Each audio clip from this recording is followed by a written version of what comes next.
Get the fuck out of here. All right.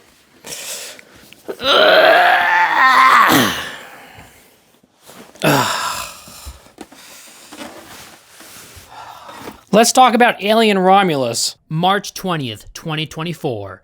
I posted this review on Letterboxd, a 5 out of 5 rating that says, I'm speaking this rating into existence. At the time, people were praying with me, please God, let there be another good Alien movie, please. And then the movie came out, and guess what? We won! You're welcome, everybody. People are celebrating in the comments section on my review, except for this one numbskull. Get the hell out of here! I might be a little bit biased because I got this really cool popcorn bucket at the theater of a xenomorph head. If you're curious, it opens at the top like this. It's not the best designed popcorn bucket because, I don't know, it's kind of long and you have to watch the movie with this thing up in the air unless you want to have it closed and then open it whenever you're hungry. I'm also wearing a xenomorph shirt that you can get at alienclothing.com. It says, game over, game over. Game over, man. It's game over. Hey, it's pretty cute, right? You can get an alien shirt at alienclothing.com. Now, let's talk about the movie. It kind of felt like The Force Awakens in some ways. You know, it's like a reboot of a classic sci-fi that everybody loves. And they took some elements from those classic movies and they just plopped them into this one.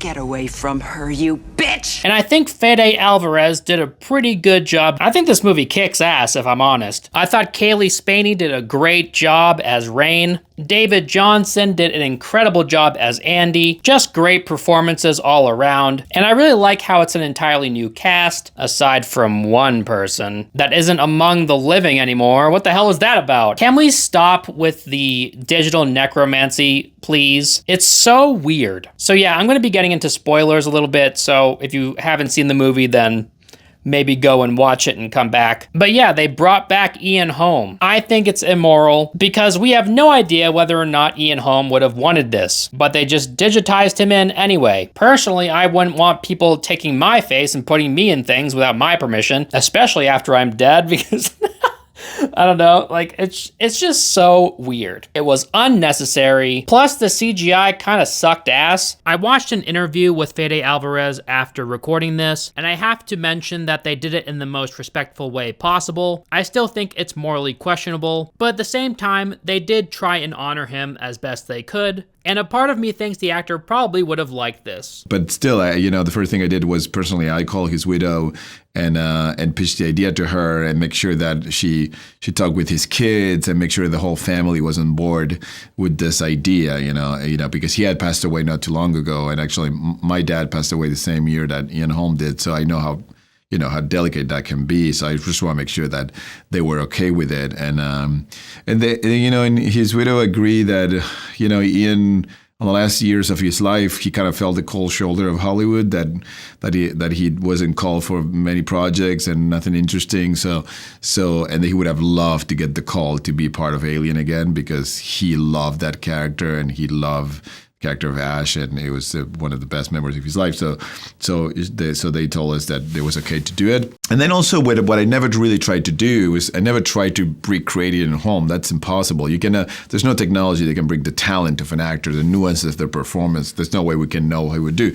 All we approach it from the point of view of like recreating a likeness, a face. But the character is different. It's a different character. It's called Rook, and it has a different personality. So. I love the atmosphere of the movie. They nailed that, I think. There's so many cool shots of the characters. There's so many beautiful shots in this movie, and there's a bunch of heart-pounding scenes. They did so many new and clever things with facehuggers in this movie. Not to say there weren't some dumb things about this movie. Let me get into those. Please note that I've only seen the movie once, so I might be wrong about some stuff. But yeah, there's a moment when Rain shoots a screen with Ian Holm's face on it. At this moment, she's running from xenomorphs. And I'm just sitting there like, why would you want to alert them of your position? Shooting that screen did nothing. I know that you're upset, but come on, have some self-control. You're gonna die. There's also this serum in the movie. One of her friends is injured. She's pregnant as well. Andy is like, just give her the serum. She could survive. And Rain's like, I don't think we should do that. Later on, Rain just gives this woman the serum, hoping that she won't use it. She uses it.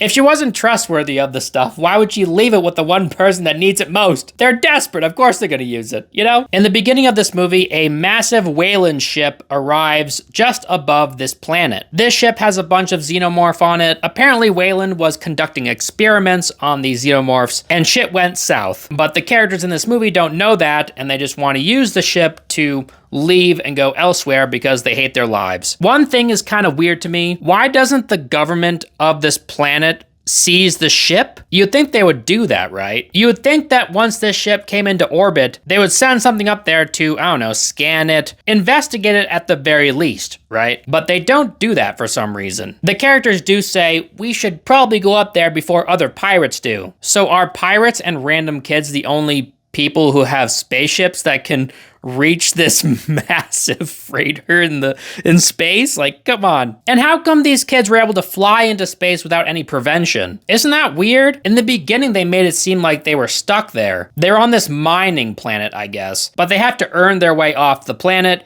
and they don't think they'll ever be able to do that. So they just fly off of it instead. But they don't have the fuel or the capability to fly to a different planet, so they need the Weyland ship to do so. You would think the government on this planet would, come to that conclusion that pirates or whoever else would want to go up there and do stuff on this ship, right? But nobody does anything about this. It's very strange. Also, apparently Rain's Andy has Weyland access, so it can completely control Weyland starcrafts. All it has to do is put its finger into a slot and it can do whatever. This is a pretty major security oversight, I think, to allow any Andy to access and control their ship's systems. Granted, her Andy didn't have access to everything right off the bat. It needed the help of Rook or Ian Holmes' character in order to control the ship fully, but it's still pretty insane that it could control it in any way. I think the Andy in this movie belonged to Rain's father, but Rain's father died. I think her parents worked in the mines. How did random miners have an Andy that,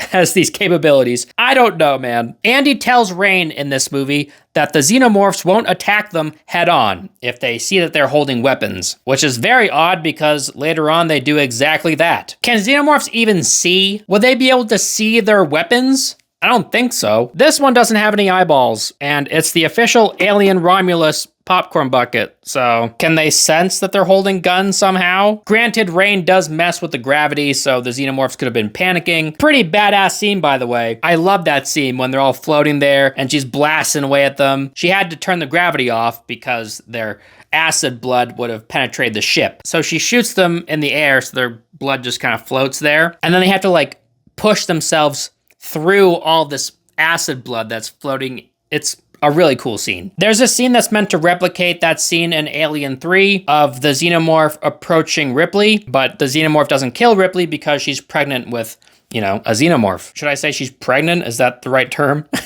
She has an alien inside her, okay? But that's the cool thing about the scene, right? You're not sure what the xenomorph's gonna do because Ripley is sitting there defenseless, helpless, and it comes right up next to her face. It's breathing hot air on her, and it can sense that there's an alien brewing inside of her, incubating, if you will. The same thing happens in this movie, but that explanation is out the window. In this movie, the alien is just strangely curious or something. It walks right up to her and sniffs her for some reason, instead of instantly attacking and killing her like it should have. I think the alien was approaching her to kill her with its tongue thing, and she was paralyzed with fear, so the alien knew it could do that, but it was still kind of silly. The pregnant girl in this movie gets stabbed in the back by a xenomorph tail and dragged away, and then she's attached to a wall, with their goop or whatever. She's then saved by Rain and Andy. I just think she survives for too long. Her wound must have been pretty gnarly, you know what I mean? She was also pregnant, so maybe she was really pushing to stay alive for her child. Or maybe the xenomorph knew that she was pregnant, and so it was like, I'm gonna patch you up real quick after I put you on this wall. So, because we might be able to use that baby. Overall, I think most of those are nitpicks. Really fun movie. I think it was beautifully directed, very suspenseful, lots of fun action. Let me know what you guys thought of it in the comment section down below, and B.